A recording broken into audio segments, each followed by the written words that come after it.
Hello, everybody. Welcome Hey. back to episode number 24. Today, we will be discussing ways that we come together as a couple to support each other on our healing journeys and all the fun that comes along with it. All right, All right, let's do this. Yeah. Yeah.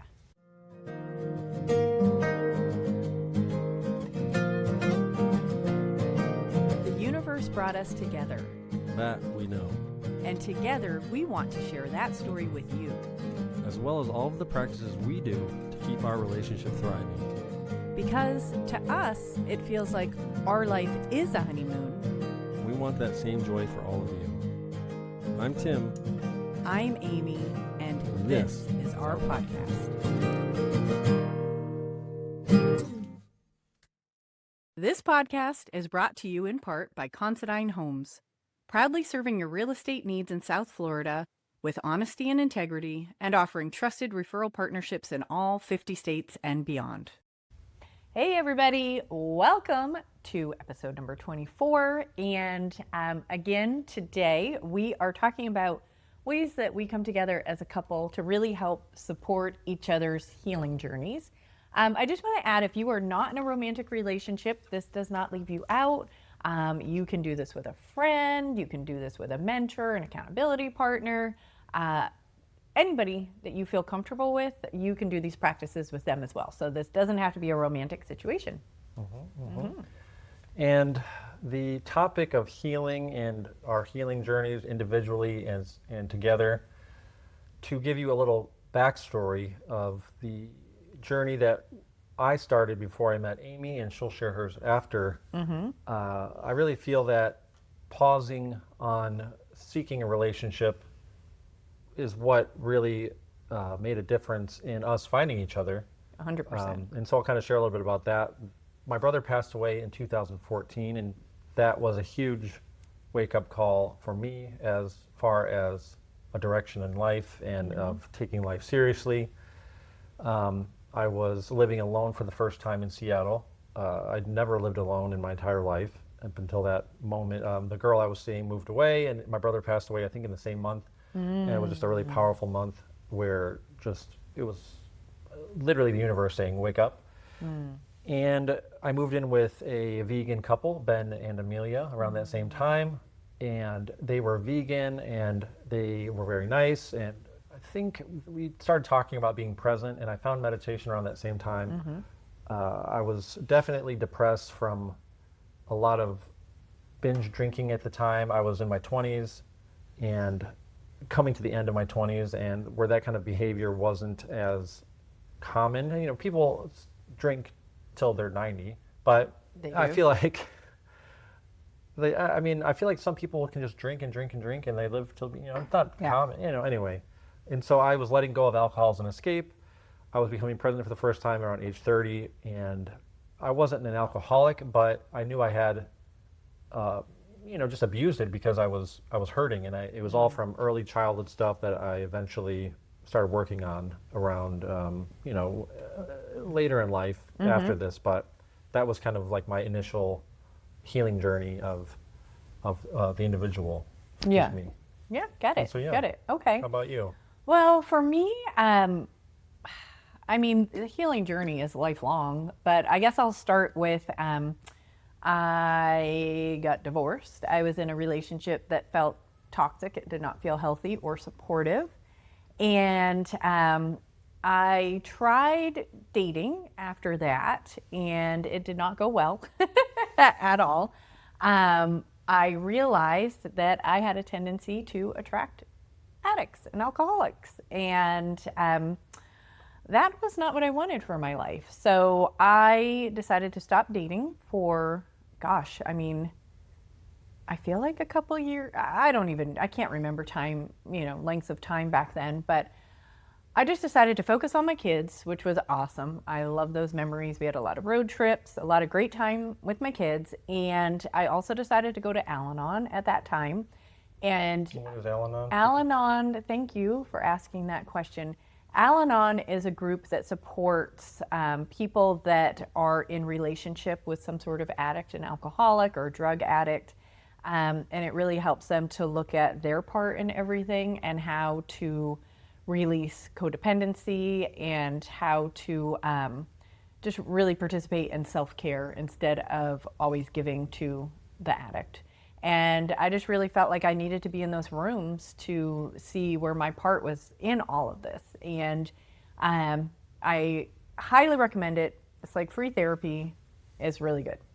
And so I think going through all of that, and I also spent a lot of time in meditation and taking, new age classes, just spiritual classes. And I just had to really get healthy by myself before I could enter into a relationship. And that's what happened. And that's when we met. Mm-hmm, mm-hmm. Yeah. Yes. I really feel that the things that we shared before we met, with pausing and really focusing on like what's going on inside of us, really set a good foundation for once we met, that those journeys continued. Mm-hmm, and now that we're together as a couple, we've intentionally, as we talked about through these episodes, we really focus on creating a safe space with each other. And that's something that happens weekly, whether it's, we talked about our meditations, where after our meditation, we'll sit for an hour and a half on the weekend, meditate, and then it's almost like we each take a turn sharing about what we experienced in our meditation, and it's like just an open-ended discussion where I'll share about X, Y, and Z, and Amy will, ask like, hey, like, can I say something? Or like, hey, let me finish what I want to say, and then she'll share. But it's a really beautiful, safe space that when I was meditating by myself, that I didn't have that. It's like, oh, my meditation's done, I'm just going to go on with the day. Yeah. But now that we have this partnership, that is like another layer, a deepening layer. Yeah, it is. It's really supportive. Yeah, and it's something that just kind of evolved over time, that we didn't really. Before, I think we would meditate and we would just get up. Like, I honestly don't. Bye. And we also celebrate each other's growth. That's something that, like, I'll share my meditation, and then she's like, "Oh, I'm so proud of you," or I'll say the same thing. Like, I see you're this, like, an older version of you would have done things this way, but now you're showing up this way. We'll ask questions of each other rather than giving advice. We give each other permission to feel emotions. Like Amy will say, like, oh, this is so stupid that I think this, and I'm like, wait, it's not stupid that you think this. This is like where we are right now. This is where you are, and we both are very strong proponents of therapy, and so we know that some of the stuff that we're going through requires professional help. Yeah. We're not, there's no shame in that game. Yeah. And something that I think that maybe it's like a societal thing where someone will share something that they're going through, and it's automatic, like, how can this other person fix it? And sometimes it's just good to just sit there and listen to someone share and sit with them in their pain or their whatever they're going through, and just be there and just show up and say, hey, I'm here, let's just sit in this. I struggle with that. I'm a natural fixer, so that's something that I'm learning to just zip it. No, but yeah, and so that's something that we're on this journey together, and we get to learn together. So yeah, but that's my piece on kind of how we are as a couple. Yeah. Well, one thing you touched on, like, that we're big proponents of therapy, and so that's another way we support each other. Tim has his own therapist. We have a couples therapist, which we haven't seen in quite a while. We're feeling really good and strong as a couple. I do not see a traditional therapist. I see a hypnotherapist, and he is amazing. So that's what I do for my therapy. And then we actually just started seeing a family therapist for overall family health. So one thing that we do, we always know when each other's going to have therapy, and it's never required that we share, but we know that we love to listen about each other's growth. So we might ask if we have something to share about that session, or just offer it up. And it just feels really nice to know if one of us has had a breakthrough, an aha moment. Often there's tears and emotions that come up, and it just feels really good to know that, we're not going through this journey alone, and that we have somebody that cares about us a lot and is there to listen and offer support. Yeah, and as Amy was talking about, I'll go to therapy, and as soon as I get out of the session, I'll call Amy, or later in the day, we'll talk about it. But I'll share like, hey, this thing happened in therapy. Let's say I'm going through a tough time within a personal relationship, and once I share, like, I vomit all the stuff out that I'm like, oh, this is all this stuff happened, and she's like, wait, like, this, I'm just gonna try to think how to say it. When she reflects back to me, I'll hear it in a different way. She'll be like, hey, this is what's happening. This is the way I see it. And she'll notice something that I'm not seeing, like, hey, like an old version of you would have responded this way, and I see you're showing up this way. And she'll be like, hey, I noticed this pattern that, like, this keeps happening. Like, you're expecting someone to do this, and this happens. And I've heard people say, like, you're going to an empty well, looking for water or something. You know, and like just kind of calling something out that I might be blind to. And something that I just thought of that I thought was kind of like an example of the ways that we share healing. When I went to the grocery store the other day, just a quick backstory of one of my own issues, something that I struggle with, and it's related to self-esteem, to confidence, to shame. It's just tied to like a deep core part of me, where if I go to a grocery store and I can't find the item I'm looking for, I would rather wander around the store than ask somebody for help. And it's something that I've struggled with since the earliest I can remember. And I worked at a grocery store, and I remember avoiding people because I knew they want to ask me, and just like interacting with strangers. Oh, you never told me that. Yeah, and as a former employee of a grocery store, I remember like I'm trying to get to the break room, and to get to the break room from the front of the store to the back of the store, you have to walk through the store. And if like I saw a person, I was like, nope, not that aisle, not that aisle. Ooh. And I would just avoid. Oh, wow. Yeah, and I didn't realize there was anxiety behind that. I just thought I didn't like people or something. As a kid, you just don't know. Yeah. So here we are, many years later. I'm in a grocery store as a customer, and I'm still struggling with interacting with the workers. And so I wander. I'm like, all right, the item I was looking for was some sort of ice cream topping. We went to Disney, and I had a peanut butter chocolate like topping, and I was like, I need this for home. And so I go to Publix, which is a local grocery store, and I'm like, I'm going to ask for help. Like, I've decided I'm going to do it. And I know to me, to some people, like, this isn't a big deal. And to me, this is a thing that like I struggle with. And so I walk up to the self-checkout, and I'm like, all right, I'm going to ask for help. Here we go. And it's this probably like teenage girl that's just there, that's like doesn't, just maybe in La La Land. I'm like, hey, I need some help. And she was really nice and just said, hey, check over there. It should be over there. And so I'm like, all right, I'm doing it. I'm asking for help. This is great. And I go to the aisle. I find an item.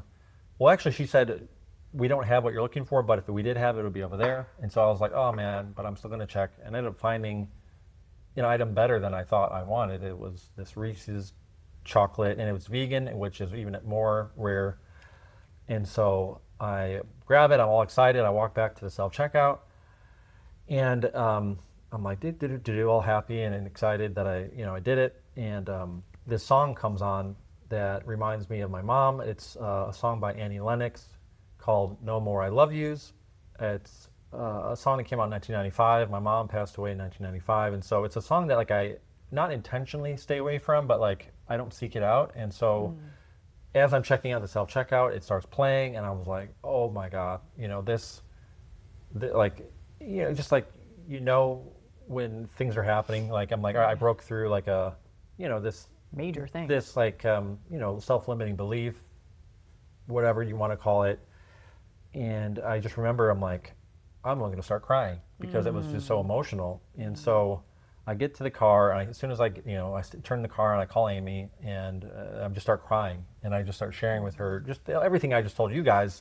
Yeah. But it was something that that was, if I would have experienced this on my own and not, I don't know, I felt sharing it with Amy. She knows me, she knows the story. It was a really emotional moment for me that I got to share with her. And it's, to me, it's kind of like what we're talking about here of healing together as a couple. Like she knows, like we talk about these things, she knows my issues. And again, if I was alone, maybe I wouldn't have had the breakthrough. Like just being able to talk about these things with people, it really helps me feel more comfortable. And yeah, so I ended up buying the vinyl record of the artist. Haven't listened to it yet, but the record is sitting right behind me on top of the record player, and so it's been a journey. And so that's just an example of sharing and healing together as a couple. Yeah, and as you bring that up, it makes me think also, because we have each other to talk about, and your therapist also, but because you have somebody else to talk about these things with, if you weren't talking to people, it might not ever become conscious that you have this issue where you're pushing away from people. And so by bringing it, because I've known this about you for many years, but because you shine a light on it, it is showing you an area where you can have growth rather than just having it kind of playing in the background and you just leave the store. Like, I think you knew what you were doing when you asked her. It's not just I'm asking for this, like I'm having a breakthrough right now. And I think when you're sharing that with somebody else, it helps ourselves to really be conscious of how powerful things are. So yeah, thank you for sharing that. One more way I wanted to bring up in ways that we support each other. We talk about this a lot, and again in episode number 3, we talk about our fans meetings, which is talking about our feelings, ways we appreciate each other, and then we discuss our needs and our struggles. And it's just such a sacred part of our week every week to do so, because it just really shows us, especially, in feelings, it's helpful for me if I hear that you're feeling anxious about something. It just helps us to know where to support. And if we're telling each other our needs, like if I'm just feeling like my week ahead is really stressful, it just gives you a way to maybe say, hey, let me step up and I'll cook on this night, or, and then our struggles that we're going through. It just really helps us to understand just ways to show up for each other and ways that we can offer support. And I just think it's absolutely beautiful. Yeah, it's wonderful. And I was going to say, there was something, fans, this gives us a lot of clarity, like the fans, just to add that like we're not assuming like, oh, Amy's feeling good about things, and when really she's struggling because life is so busy, we don't have the time to to like align. And I really feel like these talks, it really helps us just get comfortable with it's like a routine of checking in, and rather than waiting till something explodes and there's a crisis and it's like it's challenging, like, oh, I thought this, and no, I've been thinking this, and it's like, well, this whole time you were doing this. We never have that, because it's like we're always on point with. Not ever. And I'll hear my friends in relationships and they just are not bringing things up because there's not a safe space or a time. So I think it's crucial to have a set time. We can bring things up anytime we need to, but maybe if you're a little bit shyer about discussing your needs, at least okay, once a week, it's a safe space, and that's where we're going to get to really, get past being uncomfortable and talk about the things that we need from the world, from ourselves, and our partners, or our friends. Yeah, I was thinking about the way that this could relate to somebody that's not in a a romantic partnership with these feelings. The fans method is feelings, appreciations, needs, and struggles. And let's say you do this with a non-romantic partner, just because a lot of times, I think I've said this before, it's like, what am I feeling? Like, if I haven't sat down and thought about what am I feeling, and friend, therapists, anybody, to routinely check in with yourself, how am I feeling right now? And if you want to change the or appreciations to something, you can even change it to yourself. Like, what do I appreciate about myself? Yeah. You know, just to make, because like if it's a therapist, I mean, you can even do, what do I appreciate about this other person? I'm thinking you could do it with your kids. Yeah. That would be, what have we been doing? Why are we not doing it with the children? You can check out our social media. I'm going to put a picture of the feelings wheel that we use on our social media. So it's really helpful to actually have a resource, not just think of what am I feeling, but if you can read all of these feelings, it helps you to really pinpoint. That feelings wheel is a powerful tool. So I'll put that up on our social media. And I just thought of another one that we've discussed. Oh boy. But I mean, we have time. We're still. Yeah, no, this is exciting. Yeah. I thought of, we'll just continue with that fans thing. So with needs, like sometimes I don't even know what my own needs are. That's something I've struggled with. True. As Story. far as like, what, like as a recovering people pleaser, what are your needs? Like, don't put the spotlight on me. Like, it's easier for me to take care of you, and then I just fall apart. And then it's like, wait, what do I need? And so to me, it's like a weekly practice of turning the spotlight on me and saying, like, what do I need? And that can be, what do I need from you? Or that could be, what do I need from myself? What do I need in general? And the same thing with the struggle, to sit down and intentionally think, like, what am I struggling with right now? You know, you might not, if these things aren't, again, we wouldn't have the space to share it. It's like, we know this space is going to be here. And then the next thing I was going to say is the roses and thorns. That's something we do with the children. Oh, yeah, that is. Yes. And that's a way to connect. And I feel like it is healing because Very. It's like a game almost. To me, it really feels like something that a therapist came up with because I'm sure. Because it's so powerful and so simple. If you want to explain. Sure. Yeah, I'll explain roses and thorns. So Tim actually taught me roses and thorns. From Pete and Lisa Hey, from Lisa. Washington.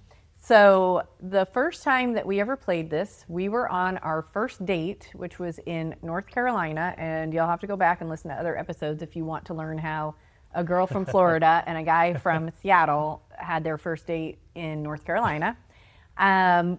We had met online, and we had gotten close before meeting in person for a few months. So we meet in North Carolina, and we have this beautiful 5-day date. And on day number 4, Tim was leaving. There was a hurricane involved, so I was staying in North Carolina for a while, but Tim had to fly back to Seattle on day number 5. So day number 4, we go out to lunch, and Tim is telling me about this game where you say one great thing that's happening in your life, that's a rose, and then the thorn is maybe something you're struggling with, or a negative, just some kind of thing that's causing maybe a little pain. And so I'm not sure who went first, but anyways, what I do recall is that, my rose was how fantastic it was. The chemistry that we had in person just was even better than the 10 out of 10 chemistry that we had from afar. So that was fabulous. But then, of course, I start crying at lunch because the thorn is, I was so excited to get to this point. And now what do we do? Now we're 3,000 miles apart again. And anyways, Tim's response was he was moving to Florida. That we can talk about that at a different time, but it worked out well. But anyways, it's a great game. So like Tim said, we do that sometimes at dinner time, or if we're having a snack together as a family, and we'll just talk about our days, like what was, or what was the best part of your day and the worst part of your day, or, roses and thorns. So it's, these quick little games it's just such a good way to know each other, because how easy is it for your kids to come home from school, you maybe talk for a few minutes, but if they really have to let you know, what was the hardest thing that you went through today? That might not be something that the kids are going to bring up naturally. And you can really see how to support them, and you might be surprised by what their favorite part was. So, yeah, I love it. I love it very much. Yes. So yeah, we really are intentional, as you can tell, with the ways that we support each other and don't just we really try to stay out of autopilot. Like that's the name of the game here Yes. is how do we stay present with each other, with ourselves, with our friends and family, and all of these things that we're talking about really help with that. And to zoom out, why this matters is these things that we do together offer an additional level of support, so we can deepen our healing process, as we've talked about. And as you can tell, the healing happens within us, but also within the relationships that we have with friends, family, therapists. Doing things alone, I mean, it's good to be independent in some ways, but For sure. but relying on each other through these practices is, for me, I used to think like, oh, being the lone wolf is cool. It's like you're the guy that, like, it's like mysterious. But really, that, like, I did not know. it's like I Lone thought Wolf that was cool. when I was in my early 20s. I remember thinking that, like, and that's how much I don't think about it anymore, because I don't talk about it. Yeah. It's Yeah, just yeah. like it's just like that is like when people in the old days, it's like to be banished from the community is like death, and like to be isolated, to be solo, and like even what's the word I'm thinking of, in like prison, like solitary confinement. Oh, yeah. Like, It's the punishment. The worst Biggest punishment you one. can have is to be Yeah. by yourself, and so doing things together to me is like is the only way to be. Yeah. I agree with that. So I'm curious if anything that we've talked about has resonated with you. And if not, I think we'd like to challenge you to find somebody to do these practices with. Again, like I said in the beginning, it can be with a romantic partner, but if you're not in a relationship, it could be with a friend, with a sibling, even with a parent, well, with a child if you don't want to lay too much on your little ones, but maybe a mentor, a sponsor, your therapist, an accountability partner, your neighbor. I mean, just anybody that you want to create a safe space with, because not only are you supporting another person, but you're also getting very supported, and it's a beautiful thing. Yeah, definitely. All right, so I think that's Okay. I think that is it for today. We like to wrap up with a quick little game. And so we did this last time, but we again are going to play the couples game. You can buy this on Amazon.com, and it's called the couples game. That is actually fun. And you just draw some cards and answer questions. So, we have a meowing cat behind us. Oh, Ezra. Hi, buddy. Okay, so Tim, you know what? Why don't you read the first one this time? We'll do 3. all right. Okay. I'll take it away here. Number Take it away. 1. What is the most boring thing we like to do together? Our whole life. The most boring thing we like to do together. Okay.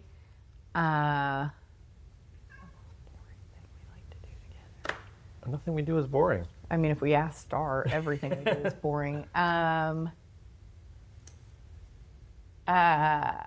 Okay. I'm going to have an answer. Okay, ready? 1, 2, 3. Go to the bookstore. The only TV we watch are documentaries, usually on aliens or secret societies. That's not boring. It is not boring. It's so fun, but like a lot of people like these Netflix series, and we're just like, no, we don't watch series. We only like History But Channel. we did watch The Worst Ex Ever. That is a whole nother light. Oh boy, that is a scary, scary program. Yeah, we did watch. We don't that. do boring things. Oh my gosh, Ezra. Oh, can you get him? I think he doesn't want to be picked up. Oh, okay. Okay, here's another one. Who is funnier, me or you? Let's just say the name. 1, 2, 3. Tim. Ah! Really? You're funny. You're funnier. Oh, you're a very funny person. Well, that is part of a healthy relationship. 2 funny people. Ezra. All right. Okay. I'll do the last one. Okay. Which ingredient would we each be in a burrito? What? A dumb question. Which ingredient? Okay. Oh my gosh. All right, I got it. Okay. Well, so then I would just. Oh. would we each be? Okay, Tim, are we saying what we would be? I think what you would be, and then you say what I would be. Gosh, Ezra. You can't think too much about it. Oh my gosh. Well, I knew what I thought I would be. Okay, so how about, did you know what you thought you would be? No. I'm just thinking you only. Well, think about yourself too. So then we'll say what we think each other would be, but then what? Okay. Then we'll say if we were correct. Okay, so Okay. then who goes first? About which person? This- I'll go first. We each show what we thought I'm going to be. Okay. 3. Read the question one more time. Oh no, I'll just say it. Which ingredient would we each be in a burrito? Oh my gosh, Ezra.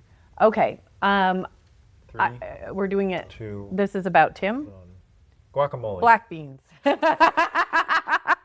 Why black beans? I don't know. It's like a safe, tasty staple. It's healthy and fibrous. That's what I thought about guacamole, because it's tasty and healthy, and Okay. guacamole is kind of fun. Oh, okay. Well, okay. Now, which ingredient would I be in a burrito? 3, 2, 1. One. Pico de gallo. Jalapenos. Okay. Why would I be a jalapeno? You just said why. You're spicy and Spicy. loud. Shut up. I don't eat jalapenos though, but yeah, I thought pico de gallo because it's like fun and flavorful. Mm-hmm.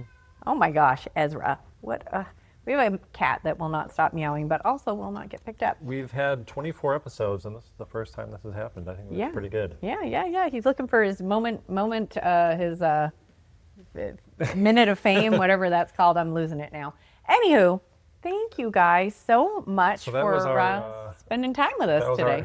our segment we call our Happily Ever After. For today. I Yeah. think that's what it's called. Yeah. We got to wrap up here, Tim. It's time. All right, It's time. so thank you guys for sitting through this episode number 24, Healing Together as a Couple. Yeah. We really liked this episode, and so thank you again for spending today with us. If you want to continue listening to us, please do so at YouTube, Spotify, or wherever else you get your podcasts. Apple Podcasts, yeah. Absolutely. You can also follow us on social media. We are on Facebook and Instagram under Our Life is a Honeymoon Official. And if you want to email us with any questions or feedback, we will read your emails, unless you tell us they're private, on a future podcast. And you can email us at ourlifeisahoneymoonofficial@gmail.com. Or you can message us on social media. True. You can send us a direct message, as they call them. The kids are calling them that. Slide in my DMs. I heard somebody say that. I'm like, oh, what a douche. We would love for you to subscribe to us on YouTube. We are slowly growing in numbers. We enjoy reading your comments on our videos and our shorts. You make bet we do. reels and those sorts of Yeah. things. Apple Podcasts, and give us 5 stars on Spotify. I believe we are up to a few on there as well. Well, The booyah. the more we get, the more, what's the word I'm looking for? We get put in the algorithm. Yes, the more just people will see us, the more visibility we get. Yeah, we get put in the algorithm. Yep. What I said. And if you'd like to support this Fun shit time show of a podcast, you can do so by buying us a digital Mickey pretzel at buymeacoffee.com/ourlifeisahoneymoon. That is right. And so, yeah, thank you again for joining us. We are excited to see you back here in 2 weeks. And until then, hope that everybody has a wonderful day, week, and life. We'll see you soon. Okay, All right, see you take soon. care. Bye.